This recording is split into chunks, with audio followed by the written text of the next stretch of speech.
came after the funeral.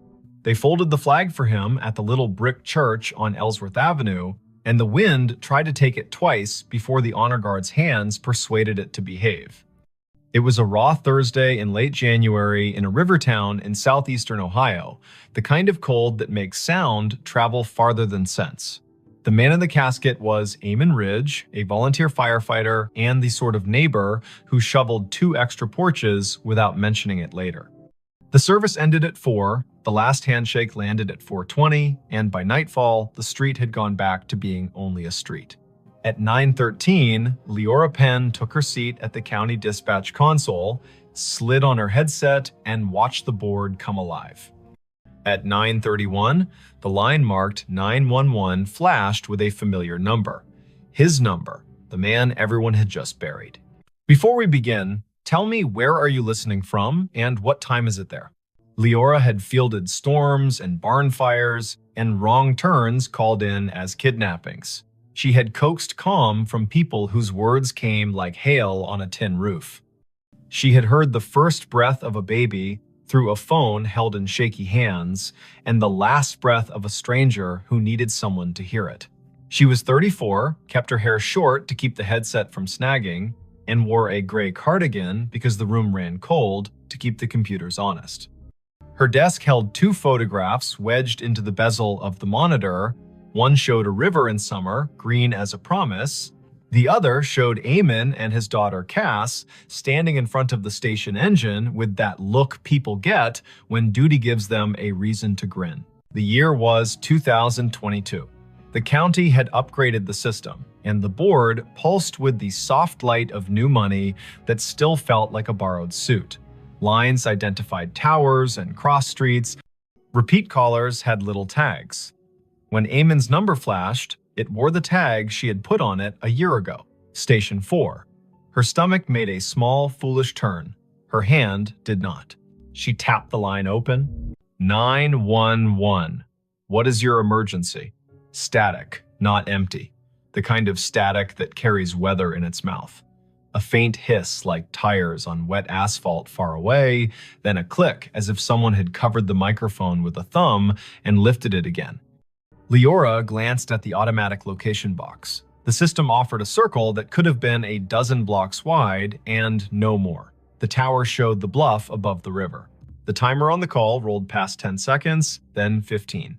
The headset warmed in her hand. "Hello," she said, voice even, the way training turns fear into architecture. "If you can speak, I am here." Something moved under the static. A breath, slow, disciplined. The way firefighters learn to breathe through a mask like they are rationing the ocean. She had listened to Eamon for years as he called in traffic stops and barn smokes and mutual aid requests in that unshowy voice he kept, even when the ceiling thought it was tired of being a ceiling. Her throat tightened without permission. The board did not care. It kept time. The night supervisor, Brandt, rolled his chair closer, not touching her cord. He was 50, part-time philosopher, full-time keeper of snack drawers. His eyebrows asked a question he did not give words to. Leora tapped a note onto the incident log with deliberate fingers. Caller number displays as decedent from earlier funeral. Open line. Faint audio. Possible misroute for memorial device. Possible spoof. Monitor. "Eamon," she said quietly, because sometimes names open doors the way keys do. "If you can hear me, give me any sound." The line breathed once more, then found a voice. Not bright, not ghostly, a man speaking like someone who had walked all day and only now remembered he could sit. It said one sentence, 3 words, patient, back door locked. Brandt's hand hovered over the radio mic. Leora nodded once. He paged Station 2 because Station 4 was morning, and Station 2 would show up with their coats half buttoned and their hearts arranged like a team. He sent them to the Ridge home on Quint Street, the small white place with a porch swing that had never let a guest feel foolish for needing to sway a minute. Leora kept her voice on the line. "Back door, locked," she repeated, writing it, hearing it, feeling the way the sentence wanted to be a map. "Is someone inside?" Nothing answered at first. Then a second sentence, softer. "Cass asleep." Brant's fingers were already moving the way piano players do when the song makes them want to be faster than they are. Officers on the midnight swing shifted their routes without complaint. The medic crew out of town angled their rig toward Quince in case Grief had found a trick that needed medical names. Leora sent a quick text to the on-call clergy liaison because the county did not believe in letting families be alone with what they could not name. "Amen," she said, "steady. We're sending them. Stay with me if you can." The line hissed like rain on a steel roof, and then went quiet. Not the click of a hang-up, the kind of quiet a room makes when a story finally sits down. The call timer rolled to 1 minute 23 seconds, then stopped. Disconnected, the board told her, cheerful as a toy that believes its work noble. Brant opened his mouth and then closed it. He reached for his coffee and decided it was the wrong kind of night for coffee and reached for water instead. Leora sat very still for a moment and felt the way adrenaline stands up in your body and refuses to sit until you give it a task. She gave it the task of listening. The lines danced with ordinary need. A possum in a kitchen. A husband who had cut his hand on a jar. A neighbor who had heard a window break and then realized it was the television. Her hands did their work. Her ear held a room for the line that had gone quiet. Officer G. Park radioed in first. Voice crisp. Tires crunching on salt in the street. Unit 3-1. Quince Street. Back porch light on. Back door indeed locked. Copy request to knock. "Copy," Leora said, hearing her own voice make simple shapes. "Proceed." There are knocks that sound like questions and knocks that sound like the start of a fight. Officer Park knocked like a person who has played in a string quartet. Firm, meticulous, willing to wait between knocks. Leora heard the long, thin silence on the open radio channel that means everyone has decided to breathe in sync. A porch swing creaked, whether from wind or memory. Then Park again, softer. Visual on subject in living room. Teen. Asleep on couch. Television on mute. No visible distress. We are making entry. Park called the locksmith number taped to his visor, because there is always one, and he also called the small cheat that officers inherit, which is to lift the back door on its tired hinges when you turn the key the wrong way. The door opened, a floorboard confessed itself. Park moved through a small kitchen that smelled like heat and spice and thyme. He said, quiet as a blessing, "Cass, it's G, it's me."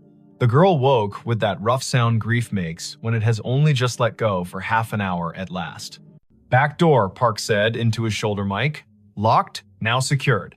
Subject breathing, oriented, tearful, says she fell asleep and forgot the back after the last aunt left. She says her dad would have said it. She says she heard him say it sometimes, even when he was alive, when she forgot. "I'm locking up, then staying here until her aunt returns." The call had been the little bridge a county makes when one house cannot manage all its doors alone. Leora typed. She logged, she breathed. She answered a call about a siren that would not stop on a fire alarm panel, which is a call that can ruin a night or return it to its usable shape. She told Brant she needed 30 seconds, stood up from her console, walked to the stainless sink by the break room door, and washed her hands as if she had been in a kitchen that required respect. At 10:48, the line lit again. Same number. The board did not know how to feel about that and chose its usual indifference. Leora took it. 911. A voice lives inside a headset after a while. The nerves learn routes, the body decides where to keep the sound. The phrase came through low and clear. Basement. Pilot light. She did not hesitate. She sent the fire crew already on Quince next door. She told Park. She told the aunt, who had come breathless from her own house 3 blocks away, that they were going down the cellar stairs for the little square of flame that keeps a winter from doing more harm than good. She heard Cass in the background say, without fright, he always listened to the furnace like it was trying to tell him a joke. Engine 3 called in. Pilot light out. Gas smell minimal. Windows open. Relit. Carbon monoxide monitor registers safe. A firefighter Rowe, who had once done stand-up for exactly 2 open mic nights, and then decided his comedy belonged in the bay with his coworkers, added gently, Whoever called this in has good ears. The board calmed, the town kept its little noises, the river told the ice what to do, and the ice obeyed or not. Leora's shift slid past midnight. At 1:19, she poured tea she did not want and drank it because warm things are a kind of law.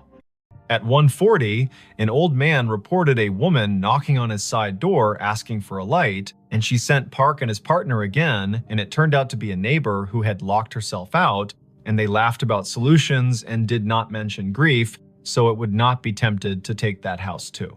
At 2:19, when the dispatch room feels like a lighthouse that forgot whether the bay is wide or just an eager creek, the line lit a third time.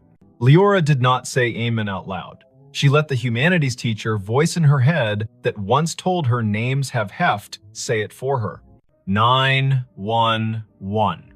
This time the sentence was longer. Not elaborate, not difficult. The kind of sentence men say when they've spent their lives making tool lists. Check the pan on the back burner. Leora's fingers moved before she could tell them to, and 10 seconds later, Park said on the radio that a pan of oil sat glowing on the stove, forgotten by a cousin who had come bearing food, and then wept, and then gone to call another cousin and set the phone down on the porch rail. Park killed the burner, slid the pan onto a cold eye, and said, "Tell whoever's on that line thank you again."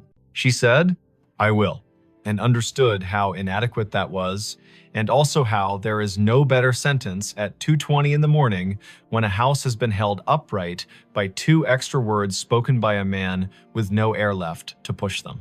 By dawn, the calls had slowed to their usual winter trickle. The board made its little satisfied beeps, the shift change crept near. Leora printed the overnight logs for the lieutenant in charge and set them in the bin with the neatness of a person who believes paper is a form of kindness. She took off her headset, set it on the hook, and let her neck decide it had been a stiff night. On her drive home, the river looked like a sheet of hammered tin under a sky that had not yet decided whether to blush. She stopped at the corner store for milk and oranges.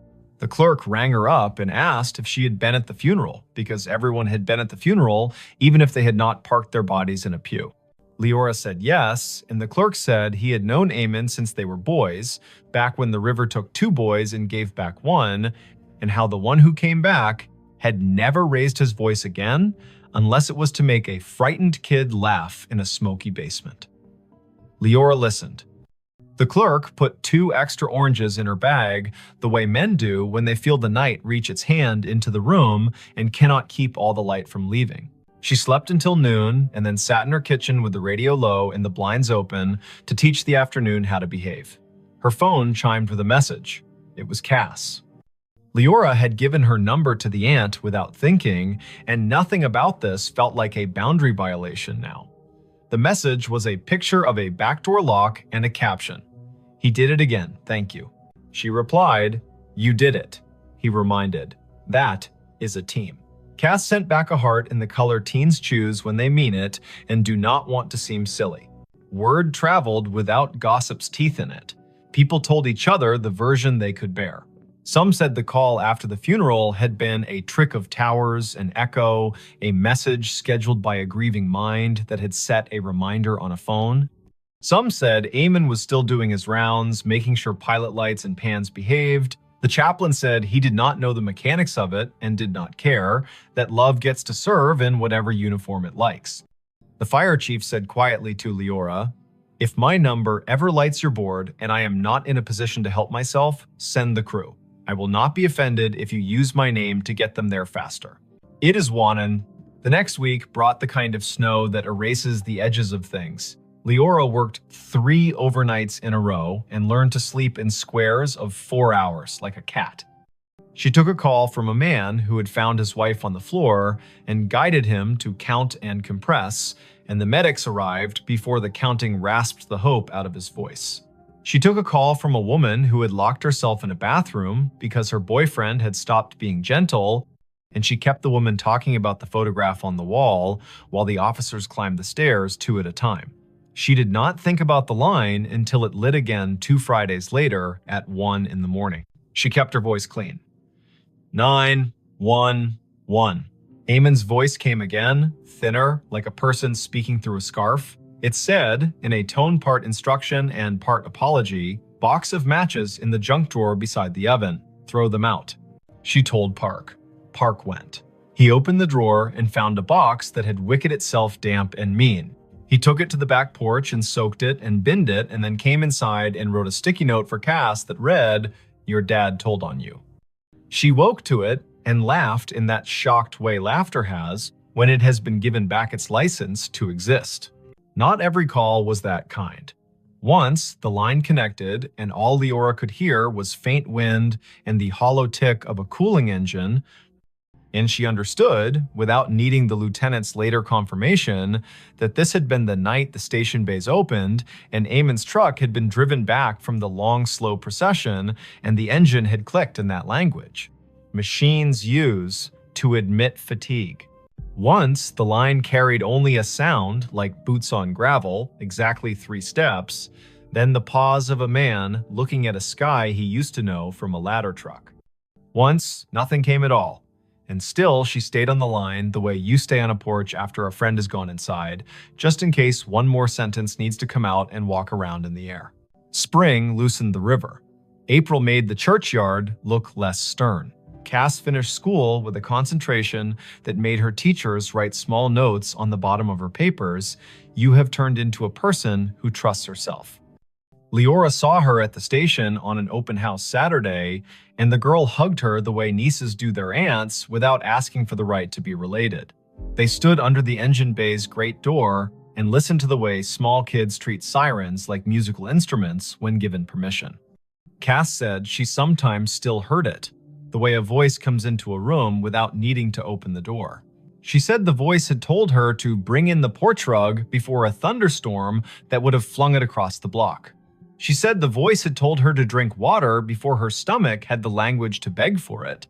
"What do you think it is?" she asked, not demanding that it be a ghost or an algorithm. "I think you live in a county where people answer one another when called," Leora said. "I think sometimes lines open from one room to another because the rooms were built that way by love. I think if we say it out loud too many times, the day will get shy and pretend it never happened.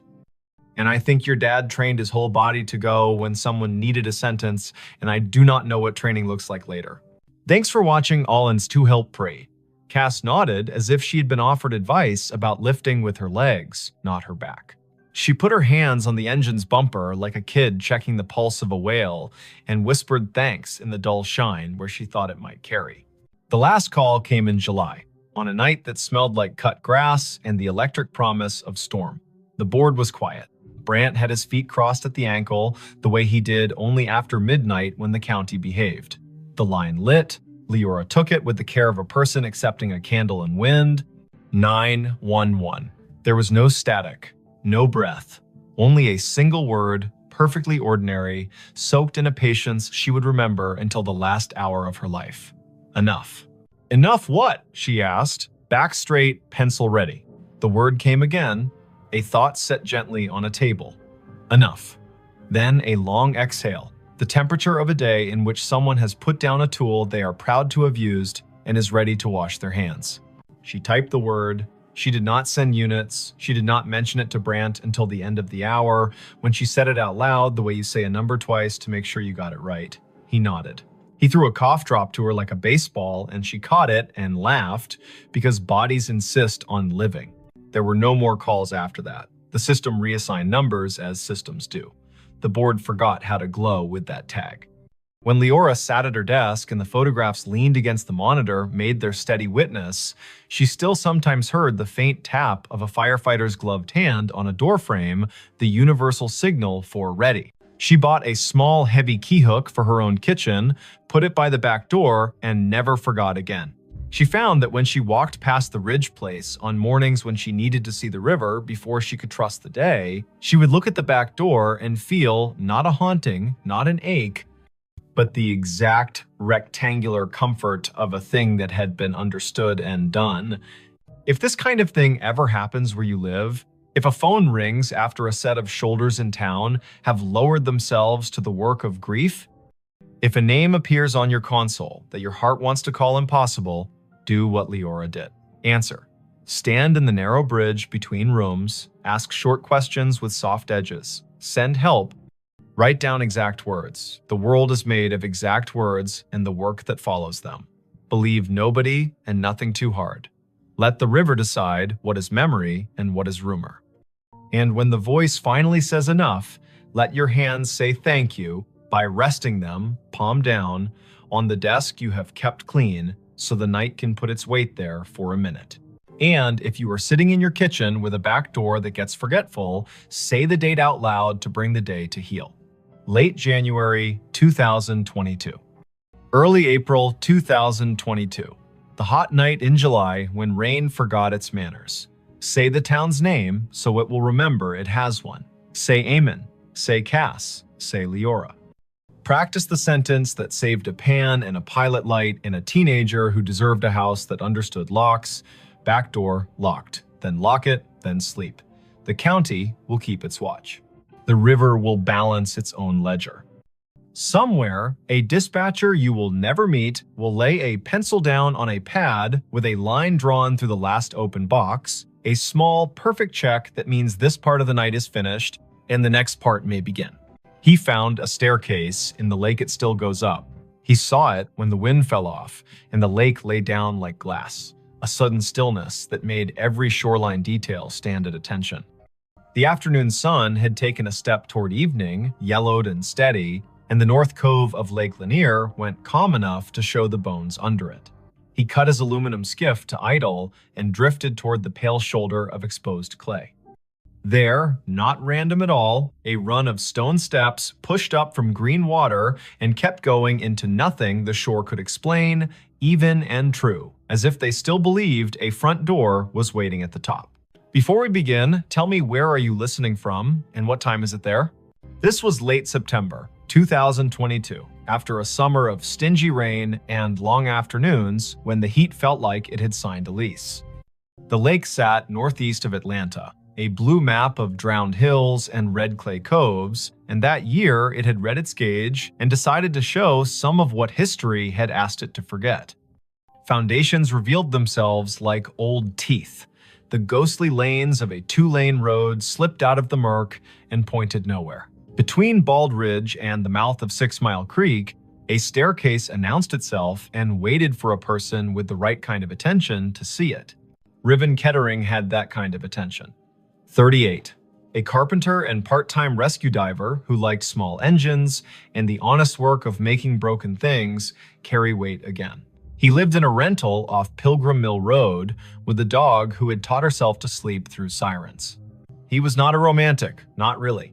He was the kind of man who listened to what a hinge said when it wasn't being looked at. The lake had been a job and a solace for him since he moved down from the foothills of Tennessee a decade earlier, and on afternoons like this one, he took his old skiff out to idle over the drown. The staircase began 3 steps below the surface, pale rectangles set into the clay, then climbed above waterline, slick with algae, where yesterday had touched and left. 12 risers showed drop. They marched up the bank as if they had no intention of stopping, then continued past where stone ended, the air holding their measure with a confidence that made nothing in Riven's head feel quite steady. He nosed the skiff forward until its snub bow made a soft knock against the lowest dry riser. The hull and the stone talked for a second, low and hollow. He stood, keeping knees loose, eyes at a level where you can decide a thing without pretending it's not, pretending you first. The steps were fieldstone set into a poured bed, careful work from when hands were steadier because nothing had asked them to type yet. He could see where the mortar had let go, hairline by hairline, and where a leaf had chosen to become fossil rather than compost. He stepped out. The rock took his weight with a small, agreeable groan. He climbed, counting aloud the way you do when a rhythm wants to prove it's a law. 7, 8, 9. A wet line at his ankles where he had waded the shallow to push the skiff in. 10, 11, 12. He stopped where stone ended. The sidewalls rose one more course and then gave way to air. Ahead of him, nothing. Above him, more nothing. And yet his right foot, when he slid it forward with the caution of a man who had once fallen through a rotten porch and did not intend to audition for that pain again, found resistance. Not stone, not water. Not empty. A density like stretched cloth, like cold-pressed sugar, like a stare that remembered itself and refused to forget just because the lake had been told to be a lake. He drew his foot back, scalp prickling, breath in a pocket he didn't want to open too fast. He looked around to see if anyone else had been presented this joke. No one. In late September, a Tuesday can make a cove your private chapel. Far out, a pontoon boat moved like a floor with music on it. Closer in, a blue heron had made the stump of an old post into a claim. Riven set his palm above the end of the stone into the air where a banister would be if someone had finished the thought. He felt nothing until he pushed a hair past what he thought was safe.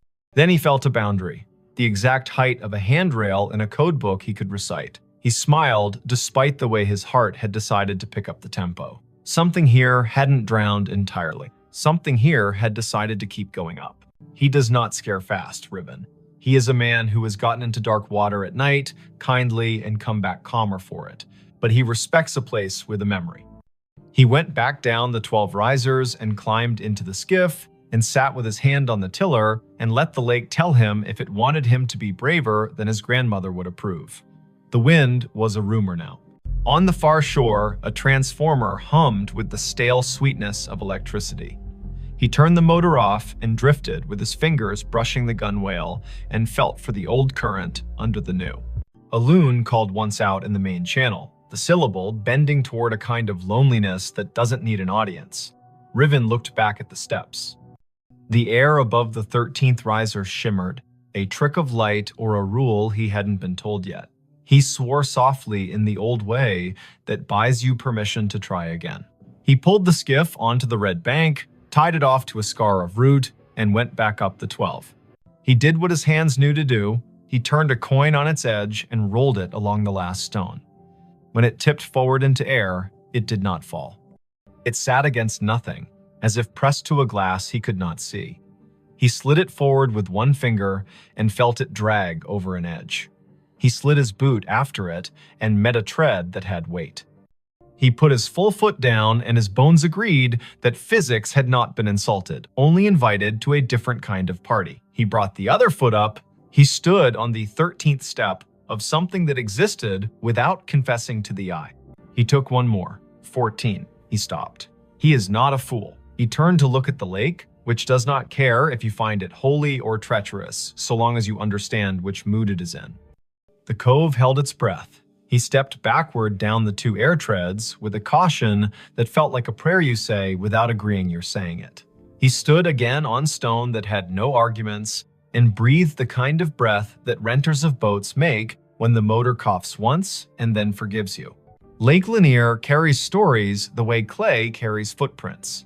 Old towns lie under it, old churches, the ghost lanes of Old Federal Road.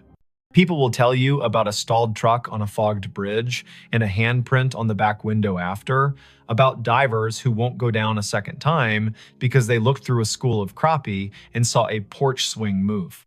Some of that is what happens when humans leave water to be the keeper of their history. Some of that is people being lonely and needing their fear to wear a costume. Riven carried none of those stories in the silly way. He carried them the practical way. He knew people had been told their land would drown for the good of cities they would never see, and some of those people had said their names into the bank and put rocks one on another to make the land remember. He went home with the staircase in his notebook and in his knees. He did not say the shape of it to the bartender at the place on Brown's Bridge, who called everybody chief. He did not post a photo because the lake punishes people who turn it into spectacle. He slept badly and woke before his alarm and made coffee meaner than necessary and drove back with a coil of thin rope and a chalk box and the tape measure he used when perfection had to be part of the bill. Morning Lake, blue as breath. The skiff skittered over wind ruffles and slid into the cove willing. He tied a chalk line at the last stone and played it out up the air, marking nothing with blue dust that caught in nothing and hung there like a trick. He laughed once, quietly. He measured riser height with the tape and found consistency that would have made a county inspector nod. He tied a loop in the rope and lowered it down the near face of the steps. The loop sat against an invisible edge and held, not tight, not loose, as if politely told to wait. Half an hour went by that way. Numbers, angles. The carpenter in him building a drawing that would keep his fear inside its lines. When he finished, he sat with his back against the sidewall and let his head find the cool of stone that had learned shade. The world stepped closer. From somewhere he could not triangulate came a sound that reminded him of a bicycle bell rung just once. In politeness, he stood. The sound did not come again. He walked down the 12 and waited on the shoreline while the lake decided whether to ignore him or to grant him more. A woman called from the top of the red bank. Riven looked up.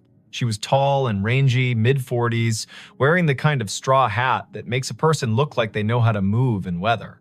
She carried a camera with a strap that had been repaired twice and a notebook bulging with the kind of paper that did not come out of printers. She introduced herself with a grin that answered questions he had not asked. Mara Clary. She ran a small outfit that mapped drowned towns and grave relocations for counties that cared to admit their forgetting. She had a copy of the Army Corps' old charts and a habit of showing up where the lake loaned the present to the past. "I've been told you've got steps," she said, "and that they keep going up." He wanted to ask who had been talking. He wanted not to have his name in a stranger's mouth. But she put her hand on the sidewall like a careful person says hello to an old horse, and the way her face took in what she saw made him feel less alone in his own seeing. He nodded. He told her his name and the number of air treads he'd let himself trust. She whistled low. "Lanier tells on itself every few years," she said, eyes on the shimmer above the 13th. "But I haven't seen it do this. Fieldstone, that would have been a front walk probably. Or the stairs to a porch. You can tell from the way these aren't as steep as church steps. And there would have been a dog who slept halfway up until someone came home at supper."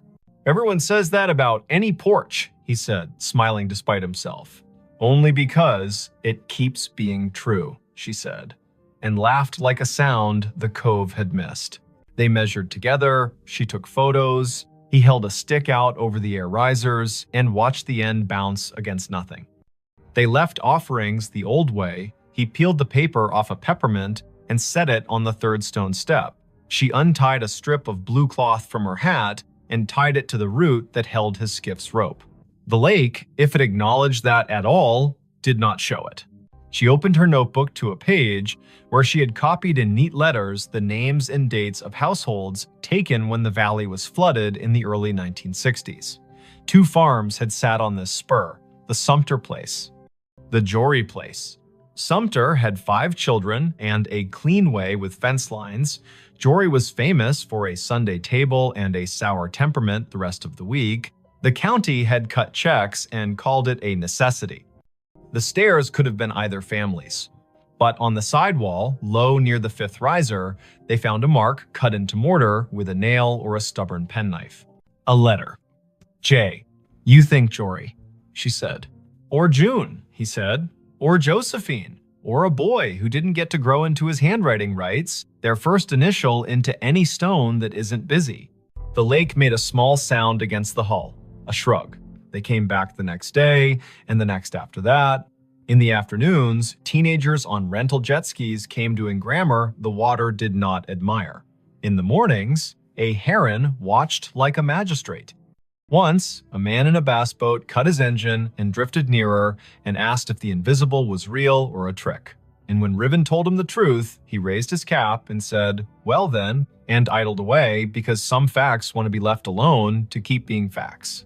On the 5th day, just after noon, when the light loses some of its slant and the lake starts its long exhale toward evening, the air changed. Riven was on the 14th invisible tread, Mara 2 below on stone, the rope tied at his ankle as if that kind of thing would help. He felt a pressure move across his shin like a child's study of a newel post. The hair on his forearms declared a vote. He looked up. Above him, a faint dark line hung in the bright. A lintel, if you wanted to pretend to see one. A line where a door might have decided to sit if it still meant to. He lifted his hand slowly and let it hover. It met resistance at the height where a latch would be if people had followed the same measurements here as they did in town. He pressed a fraction and felt the air give. Not much, not enough to invite him, only enough to say, "I know what you were asking for," and no. He withdrew his hand. He did not try again. He went back down and sat on the 6th stone step and put his elbows on his knees and let his head go heavy in the way of a man who knows the difference between a closed door and an answer. "Not today," Mara said, not unkindly. "Doesn't mean never." A storm ran around the rim of the lake that night and forgot how to come down. The next morning broke clean and noisy, with birds relieved to be right about the Sunday. When they returned to the steps, the peppermint was gone. The strip of cloth whispered against the root when the wind remembered it. On the 4th stone riser, a line had been drawn in the red dust by a finger that had not belonged to wind. 4 short lines, 1 long. The way a person keeps track of days when they are doing a job no one else is counting, they looked at each other like people who have been included in a conversation without earning it. Mara wrote down the marks in that tidy, practical hand.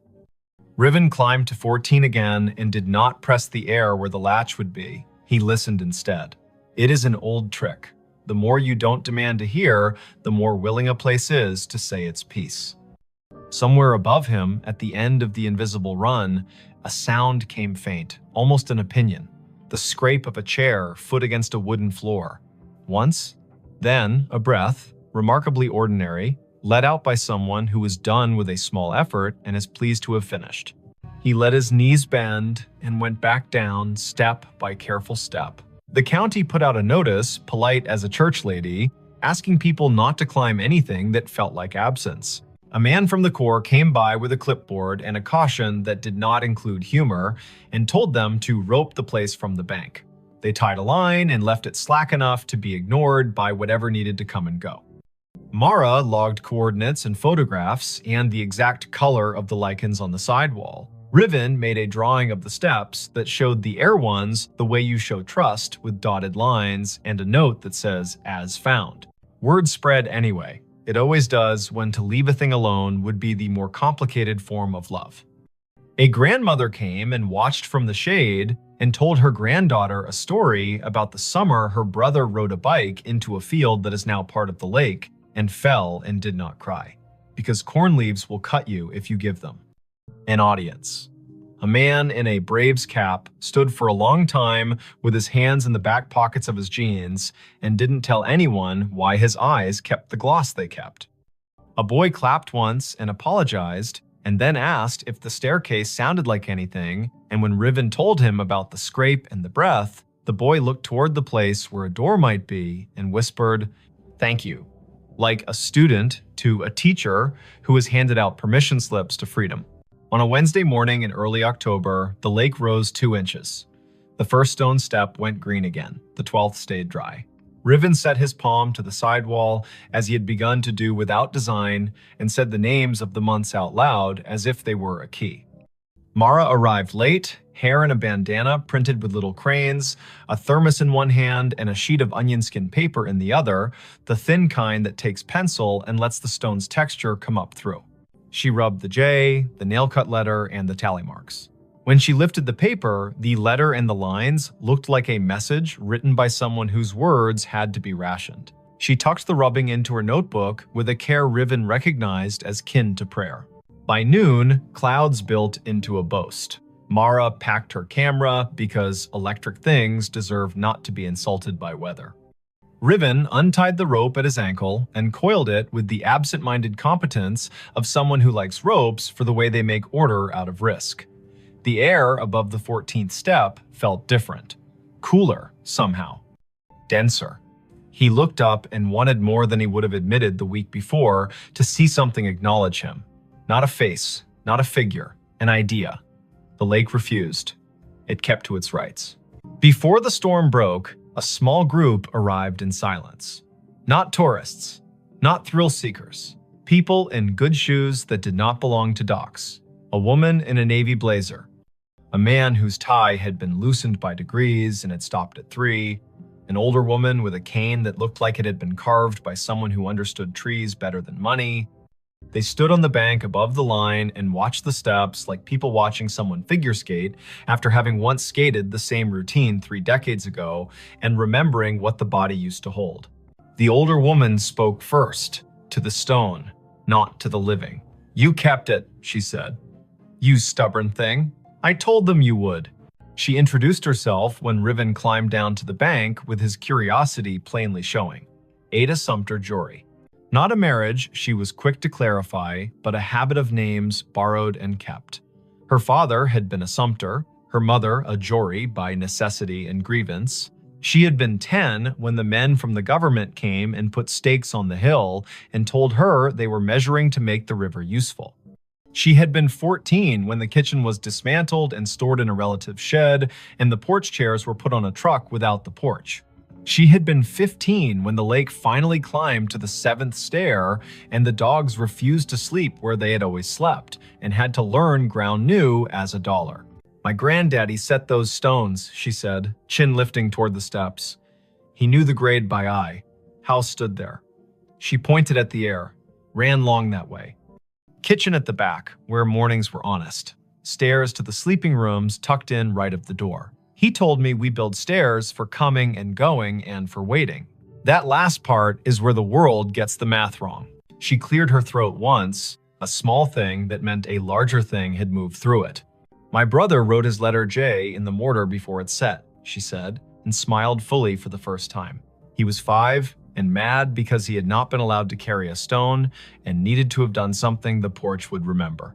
They watched the lake together as it considered which forenoon belonged to which afternoon. Mara showed Ada the rubbing, and Ada put her palm on the paper like a hand over a baby's sleeping flank.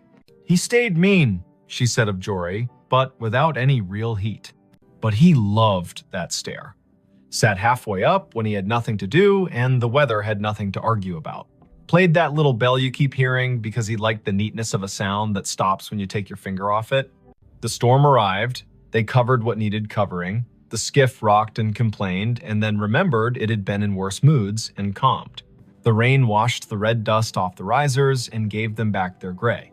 The air cooled like a head turning on a pillow to the comfortable side. Ada walked down to the second step and touched it like the forehead of a child with a fever breaking. "Enough," she said to the rain, to the year, to the air that had learned to hold treads. In the weeks that followed, the staircase did what durable things do when they decide to belong to more than one story. It kept being itself. The lake rose and smudged the lower steps and then pulled back like a long breath returned. Riven kept coming because he had begun to like the feeling of leaving a place better than he found it by doing nothing but listening the way a well-made chair listens when a tired person sits. Mara wrote a piece for the County Historical Society that began with the sentence, "There are places we drown and places that refuse." Ada came twice more and told the stair her brother's best and worst. And once, on a bright Sunday, when the buzz of outboards sounded like cicadas pretending to be important, she brought a tin of biscuits and left one on the 3rd step because her mother would have called it manners.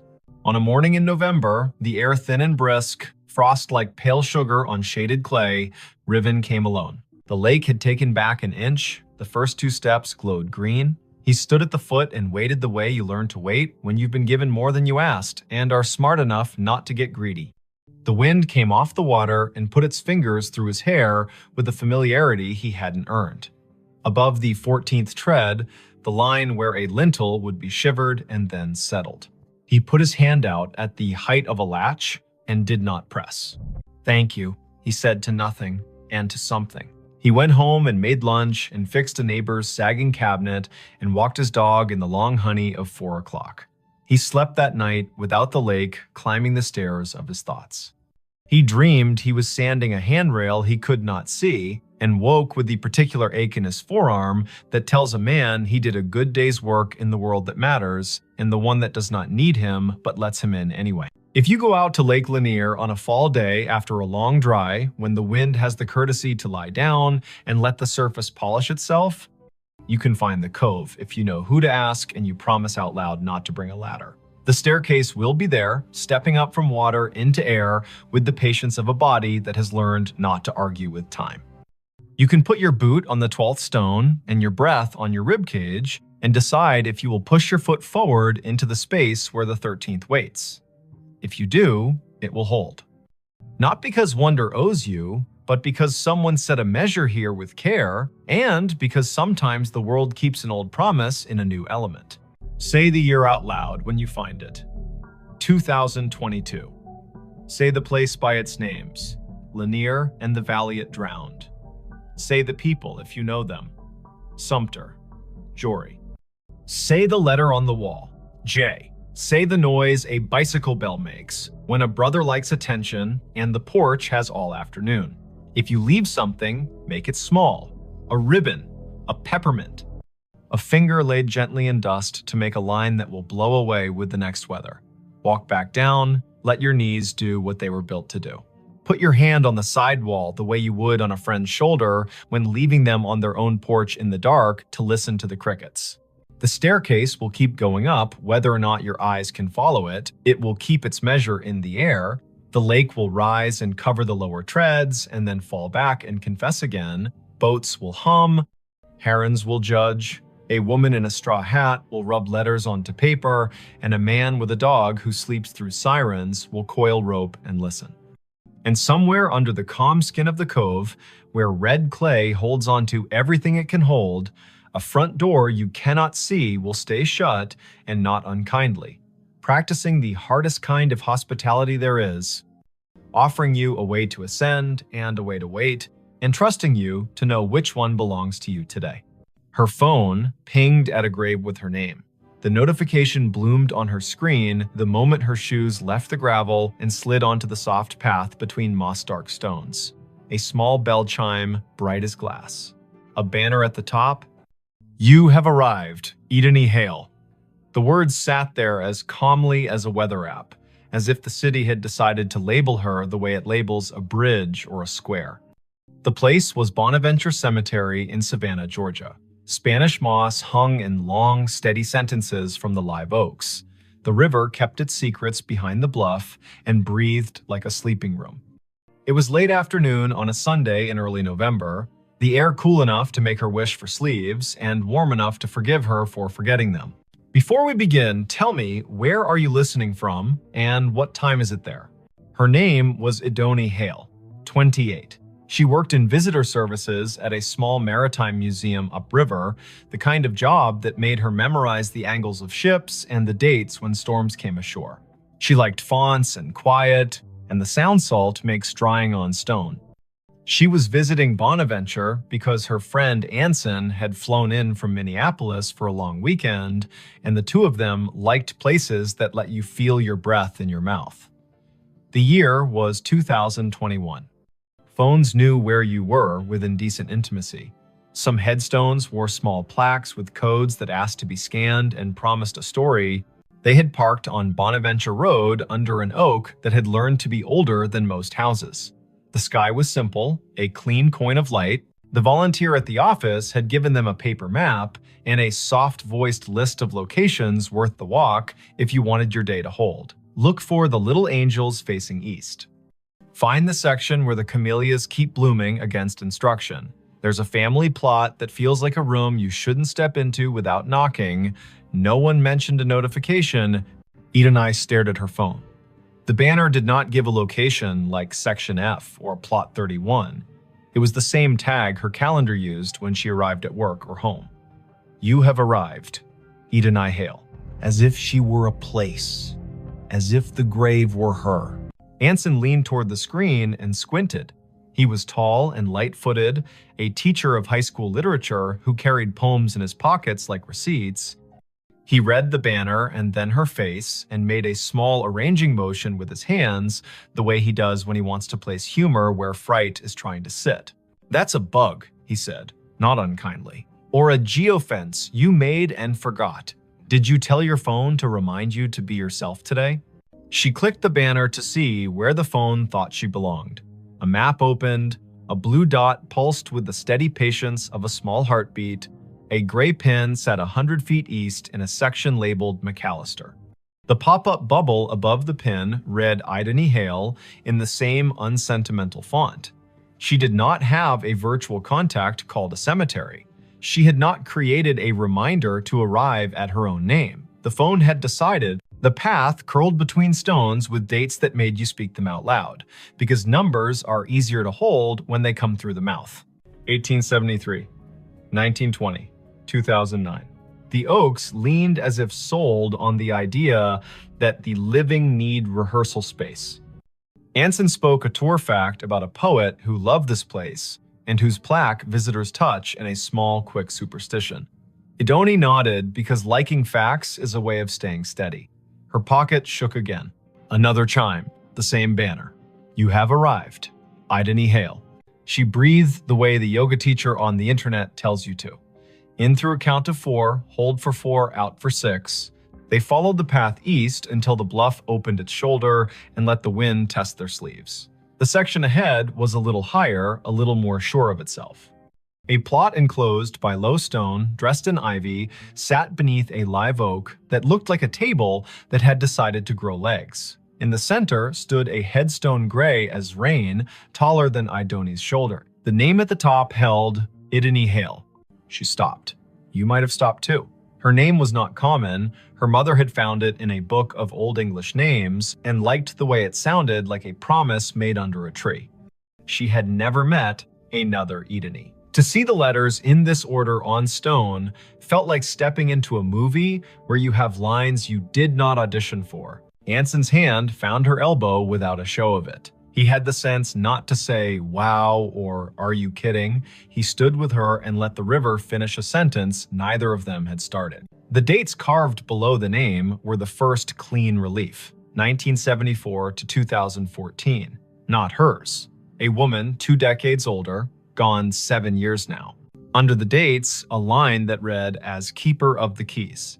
The stone carried a small oval of glazed photo, a face with hair tucked back, eyes steady, a glint of a key ring at the edge of the frame. The oval was rubbed to a shine from fingers, the way love polishes small things while refusing to say it is love. On the right-hand corner of the stone, someone had bolted one of the new plaques with its little square of patterns. Scan to learn more. People who love story cannot resist a square that holds one. Idany lifted her phone and let the camera see. A link opened without asking for anything. A page built by a memorial service company bloomed.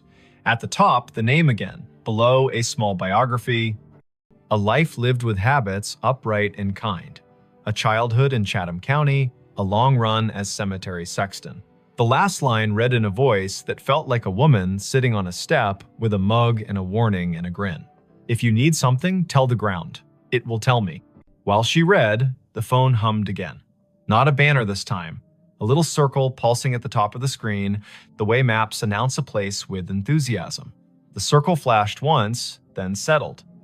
Idany swiped down to see the source, a calendar reminder with no category. White, titled simply, Arrived. Location, here. She had not written that. The phone, perhaps, had decided the day needed a label, or the small plaque had more to it than the page admitted. Anson said the woman in the photo had librarian eyes. He meant that as a compliment. He pointed at the key ring. He said his grandmother had been a keeper of the keys at a church in North Dakota, and those women know where every grief sits at every hour, the way a night janitor knows which chairs spit gum and which ones sigh. They stood a while. People walked past in respectful silence, guided by a docent's voice that held just enough theater to keep 15 people from wandering into their own daydreams. Spanish moss moved like thought repeating itself. A flake of light rose off the river and fell back as if it had changed its mind about being air. It would have been a good story already finding your own name on stone, a phone that had the audacity to tell you you had arrived, but something else decided to be true. A little tone sounded from the phone, the way sounds do when an app you forgot you had decides to help. It was the noise her AirDrop made when someone nearby wanted to share a photo at inopportune moments. The screen shifted to a dialogue. A file offered to send itself to her. The sender name was a string of letters and numbers that meant nothing. The file name read Keys.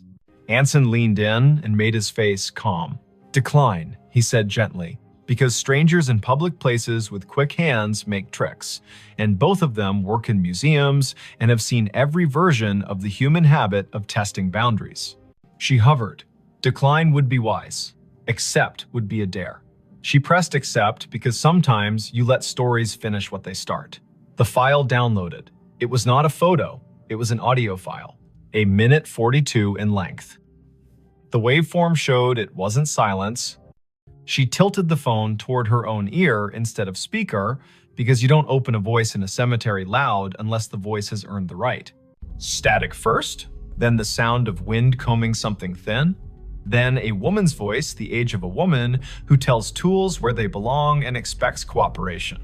The voice said, "Dry as a towel and warm as a summer kitchen. If you are standing over me, child, and your name is mine, you can help me keep my promises. Put your phone on the stone and leave it be a minute. It will tell you where to stand next." Anson's eyebrows did a small jazz riff and then tried to behave. "Okay," he said softly, a word that meant, "I am here and I am not going to ruin this with cleverness." Idony set the phone on the flat top of the headstone the way the voice had instructed. The screen slid into its lock. Her reflection replaced her. The oval photo looked past her shoulder the way old photos always do. She counted in her head as a way to keep the childish fear of being tricked from standing up and knocking the ritual with its elbow. 50, 60, 78. The phone buzzed once, she lifted it. The map opened of its own accord. The blue dot had moved nothing. The gray pin had changed. It labeled another grave 30 yards north with a name neither of them had seen on the paper map. Rosin Hale. A second name. Another Hale. The first name was Welsh and not common here. They went because the day had asked enough times to be answered polite. The second stone stood lower, more modest. The granite, a color you could never find on purpose if you looked in a catalog. The dates were older, 1931 to 1999.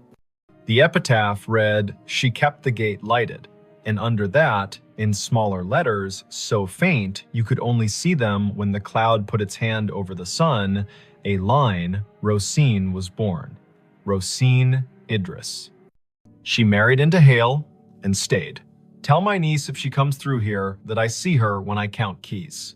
I am not anybody's niece, Idini said aloud, and then took a breath because she heard the defensiveness squirreled underneath.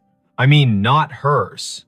You might be more people's niece than you know, Anson said gently, a man who had grown up with uncles who weren't uncles and yet were more family than the kind that wears your face. They stood while the wind added a signature to the bottom of the page of the day. The river put its shoulder against the bank and leaned. The phone did not ping again for a while. A cardinal went from one branch to another with the purposeful speed of a person who knows where the parts are stored. A group of teenagers trailed an auntie through the lanes, popping gum in a respectful way, which is a regional miracle. Idony looked up Rosin on the cemetery's database because when your heart gets odd, facts make a braid to hold on to. The database was one of those volunteer-built websites that carry the tone of a potluck where everyone brings a dish so exact it shames you for choosing salad. Rosin's entry was thorough. Born Rhonda Valley, came across with parents as a child, settled in Chatham County, married one Mr. Hale, worked checklist after checklist for the electrical union office, sang alto in church with the patience of an anvil, survived by no children, preceded by older brothers, all gone. Niece mentioned in an obituary in 1999 with no name given. Anson made a sound that meant the story had wiped its hands on his shirt and was ready to cook. The phone chimed once more, now with the tone her museum app uses when a beacon in an exhibit hands you a fact. She had turned beacons off last month because being interrupted by history while in history felt a bit like a stage whisper in a quiet theater. She had not turned beacons back on. The screen read, "A note is waiting." A map pinpointed the little brick building the cemetery uses as a workshop for the grounds crew. A path drew itself in blue between the Hales and the shop, like a string in a child's game. They went because keys that ask to be found deserve not to rust, The door to the shop was propped with a cinder block, the way doors are propped everywhere when the weather learns to be useful. A radio played a station that chose old soul and occasional baseball score updates. No one was at the counter. A bell stood there anyway, the kind that rings a sound like a glass penny. Anson rang it because he likes participating in obvious rituals. A man in his 50s with a badge that read August came in from the back, wiping his hands on a rag that had earned its keep. "You folks need a map?" he asked, then took a longer look at their faces and revised. "Or a minute." "We were by the hailstones," Idony said, and watched the way a man looks when a rhyme finds his ear and tells him it cares. August nodded. "Course you were," he said. "I keep an envelope for that family. Been waiting on who it's waiting on." He reached under the counter, where drawers have learned to hold what should not be lost, and brought up a large yellow envelope with a blue paperclip that had rusted a little by choosing weather. The envelope had 3 words on the front in tidy block letters. For the next Idony, heat went across her face like an honest light. August saw it and stilled. He handed her the envelope the way people hand one another babies, meaning well and moving slow. She opened it with her thumb. Inside, 3 items. A small brass key, old, not ornate, with teeth filed like a decision. A folded sheet torn from a spiral notebook, edges soft with years. And a wallet-sized photo of a woman in a blue work shirt with a name patch and a grin you could feel on your back like afternoon Sunday. The patch read, "Idony." The face belonged to the woman on the first stone. The note was written in blue ballpoint in a hand that pressed harder than paper deserves. It read, "Simple. For the next Idony in this county who can hear me the way a key hears a lock.